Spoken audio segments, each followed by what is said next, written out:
இன்னைக்கு ஒரு கவிதை வாசிச்சிடலாமா? படிக்கிறேன் கேளுங்க.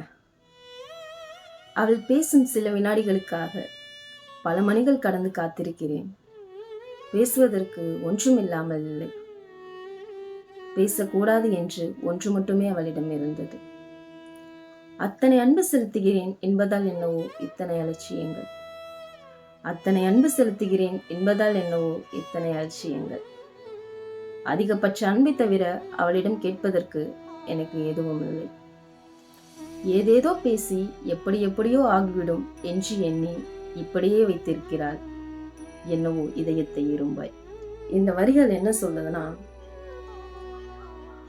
நமக்கு ரொம்ப பிடிச்சவங்க கிட்ட இருந்து பேசுற அந்த கொஞ்சம் நேரத்துக்கு காத்திருக்குது இல்லையா மனசு, என்ன எதிர்பார்த்துற போகுது அன்பை தவிர்த்து?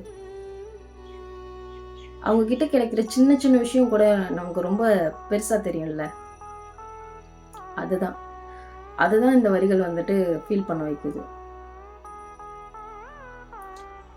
சில வரிகள் நம்ம வாசிக்க வைக்காது, நம்மையே வாசிக்க வைக்கும். இந்த புத்தகத்தோட பேர் மௌனத்தின் மொழிபெயர்ப்புகள். இதோட ஆசிரியர் கார்த்திகேயன்.